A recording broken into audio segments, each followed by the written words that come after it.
Jane Austen, need we say more? Okay, maybe we do. So without further ado, here are 10 fascinating facts about the popular author Jane Austen. Welcome to your favorite history channel, History Pickle. Number 1. Jane had a sister named Cassandra. That's all well and good. So did a whole bunch of other people back in the day. But what makes Cassandra so fascinating is that unlike every other Jane Austen sibling, Cassandra outlived her by 29 years. When Jane died, Cassandra was 64 and she lived until 1845, which means that she was alive for the publication of all 6 of Jane's major novels, which were published posthumously between 1817 and 1818.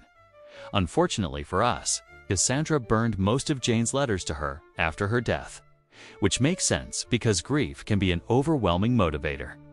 But it also means that we have very little documentation of their relationship and what life was like for Jane during her lifetime. Number 2.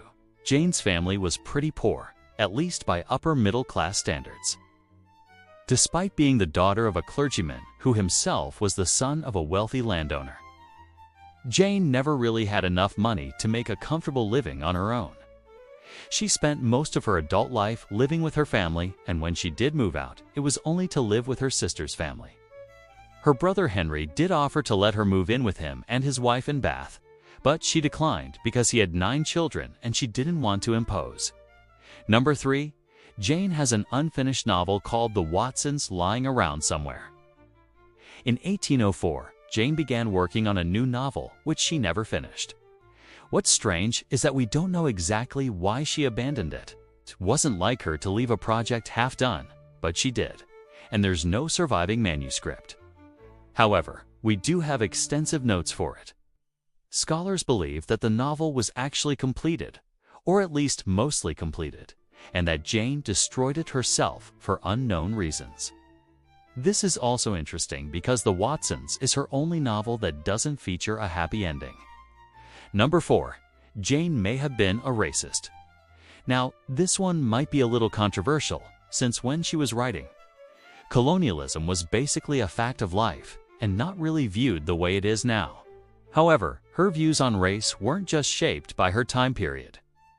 They may have been a bit more extreme, as per some historians.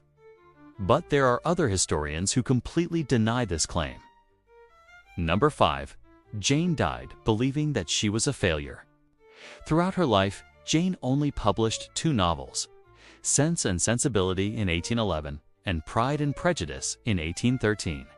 Both were published anonymously, and while they were received well enough by critics and readers alike, she didn't live to see them become classics.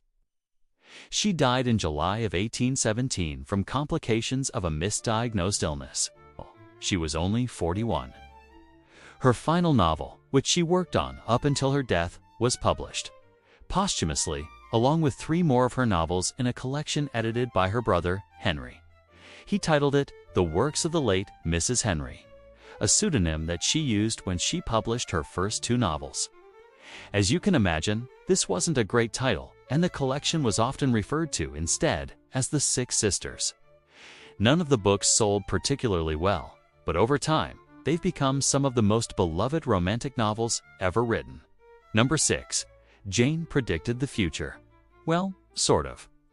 In 1804, she wrote to a friend saying that she was going to try her hand at writing plays. To her friend's query about whether or not women could succeed in that field, she replied, "Women will certainly write in time. They must. They will.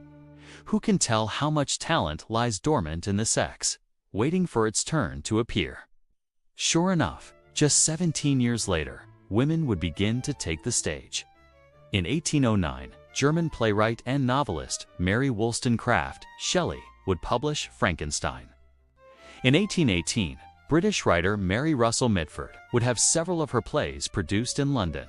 And in 1824, Scottish writer and historian Joanna Baillie would have her dramatic works published in 3 volumes. Number 7. Jane had a pet rabbit that she doted on. The rabbit's name was Marmion, and it belonged to the family, so it's likely that Jane shared it with her siblings when they were alive. Jane kept a detailed journal for most of her life, and in it she recorded the death of a pet rabbit in August of 1801. The entry reads, "Poor Marmion is no more. I buried him this morning by the side of the old wall near the south end of the garden. Nobody witnessed the ceremony. But I made a little speech to the departed spirit which I trust has found its home in that better country where all Marmions are received with open arms."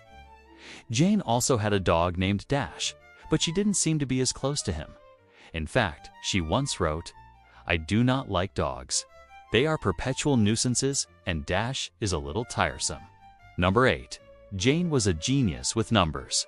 It's hard to get a sense of just how smart Jane was from reading her novels, since she tended to focus more on character development than on showing off her knowledge.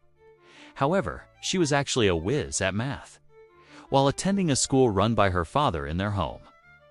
She taught herself algebra, and she was fluent in French, Italian, and Latin. Unfortunately for the world of academia, she was a woman living in the early 19th century, and so her skills went largely unrecognized during her lifetime. Number 9. Jane was really into real estate. Jane owned 3 properties in her life. The first was a house in Chatham, Hampshire, which her father purchased for her brother in 1797. When her brother moved out, Jane moved in, and she stayed there for the rest of her life. The second was a cottage which she rented in the village of Chawton. This is the setting for the 6th and final novel she published in her lifetime, and it's widely believed that it was based on the cottage next door to hers. Lastly, she inherited a share of her parents' home in the village of Steventon, where she grew up. Jane loved real estate, especially when it came to speculating about what her fictional characters would do with their houses. Number 10. Jane wrote for the fun of it. Contrary to popular belief, Jane Austen wasn't writing with the goal of making a name for herself or achieving literary success. She was simply having fun and exploring her creativity. In fact, she only really began writing seriously after her father retired, and she was able to spend more time with her family. And even then, she seemed to have been motivated more by boredom than anything else. This is evident in a letter that she wrote to her sister Cassandra in 1816, in which she says, "My chief punishment is that I cannot read, and I have been forced to seek other amusements which I really do not like. So I am become a novelist indeed." So there you have it, 10 fascinating facts about Jane Austen. Do you know any more? Let us know in the comments below. And thanks for watching.